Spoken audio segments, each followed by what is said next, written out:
Okay, so we're gonna do the Timeline Traveler, the Dori story, but this is part 28. So we last left off with Dori meeting Officer John at the Shindig Steakhouse. But prior to that, Officer John had rode around with Officer Tony all day, and all he talked about was Miracle.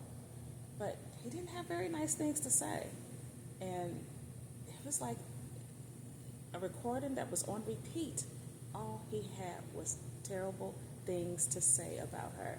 But it didn't take away from the fact that he couldn't stop talking about her. And that right there was enough for Officer John to realize 1 plus 1 wasn't equal 2 in this situation.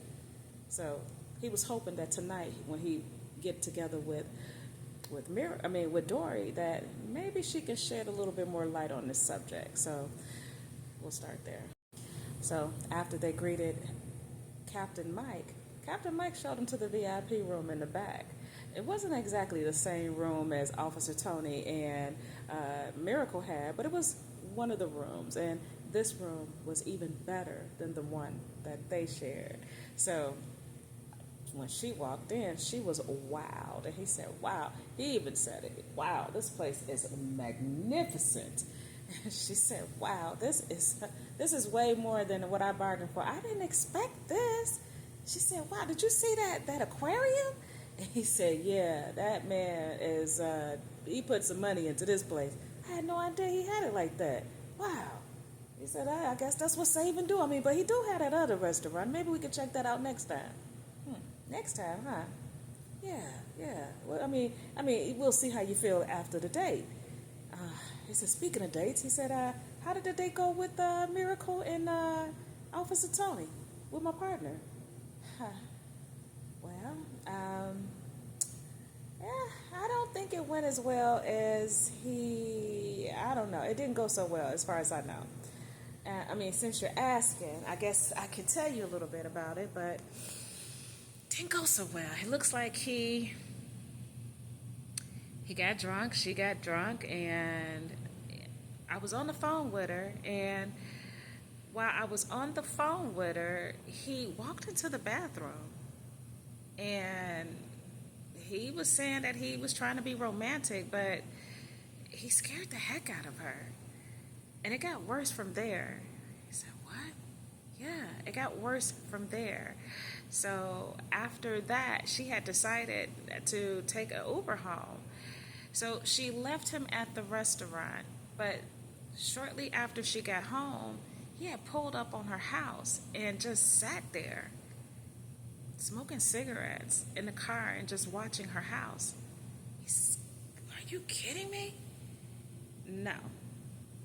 And then from there, she thought about calling the police, but she didn't want to ruin his career, and she didn't want to embarrass him. So she did the very next thing that she can think of was to call this restaurant and talk to Captain Mike and see if he can, talk some sense into him.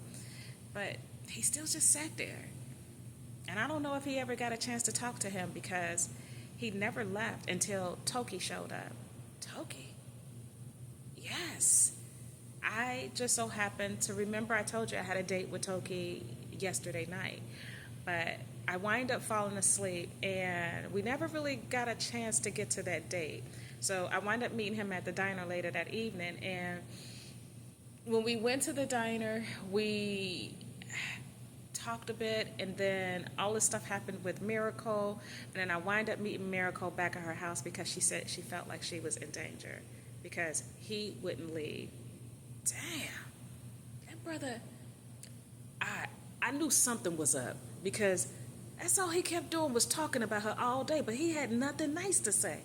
Really? That's odd. She didn't do anything terrible to him. He had a whole nother story. Well, what was his story? He said that she was trying to throw it at him. You got to be kidding. This guy is full of it. She never did such a thing. Oh, gosh. It's something about that. Well, what else did he say?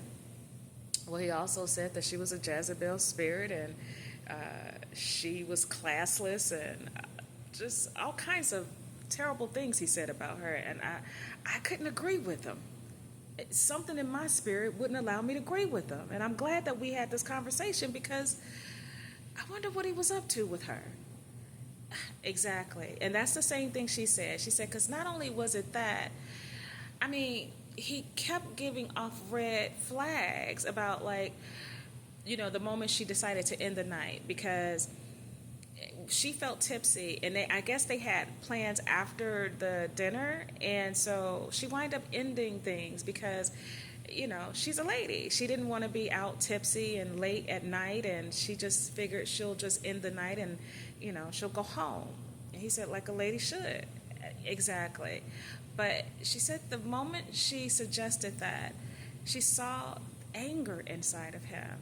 And then she said, before she even got a chance to go into the restroom, he was angrily yelling at Captain Mike. Like, he was frustrated, and he hit the bar counter, and he even was pointing back towards the, I guess, the VIP room where they were sitting. Dang, I wonder what Officer Mike got to do with it. I mean, Captain Mike. He seems such like a nice guy. I don't know what's going on there. That's just my partner. We just roll with each other through the day. We don't get together outside of this, and I really don't know the man, what he do on his personal time. And I'm sorry she went through that. That's awful. Like, Toki had to remove him? Yes. Toki literally had to knock on that man's window, and he was kneeling down in the car, and he told him to get out of here. And he even threatened Toki. What? Why didn't Toki call me and tell me about this? I would have handled it this today. Yeah, well, I guess he didn't want to get you involved. I guess we kind of pretty much at that point took care of it. But just like she said, she don't think this man is going to leave her alone. Damn. Well, I got to watch out for him then. I'm going to try to... Wow, I'm sorry to hear that. That's awful. It's also kind of embarrassing, to be really honest, because he is a fellow police officer, and he should be serving and protecting, not scaring people and making them feel like they are unsafe. Yeah, I agree, and he did exactly that. So, yeah. Well, listen here. I don't know what his deal is, and I don't know what he's up to. But she also said she felt like she ruined his plans to do whatever it was he intended to do, or whatever it. I don't know. I'm not sure, but for whatever reason, they were here last night too. What? Yes. Oh, that's odd. He never mentioned that today.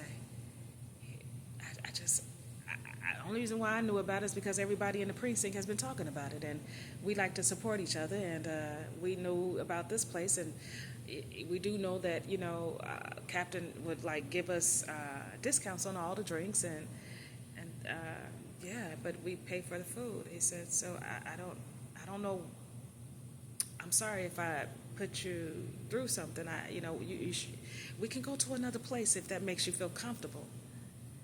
No, that's not necessary. We're here, and I love the ambiance here. It is a beautiful place, and it's fabulous. He said, okay, well, I want you to be comfortable. I don't want you to think that I'm up to no good, As a matter of fact, I don't even drink. Oh, really? I don't either. I do occasionally, but just like one, maybe glass or something, but nothing too major. Okay, well, that's cool. Would you like a glass of wine? Nah, I think I'm gonna keep it sober tonight. I don't want to have an episode like what happened. I'd rather talk to you and get to know you and soberly. Okay, yeah, that's pretty cool. And so their maitre d' came in and gave them their menus and asked them would they had like a drink, and he said no, we're good, we're good for tonight on the drinks. It said unless she wants some more water. Would you like some more water, Dori? No, I'm fine, this is enough for now. And so they looked over their menus, and Dori wound up taking a lamb dish that seemed like it was going to be exquisite, and he took a order of a salmon dish, and The maitre d' took their order and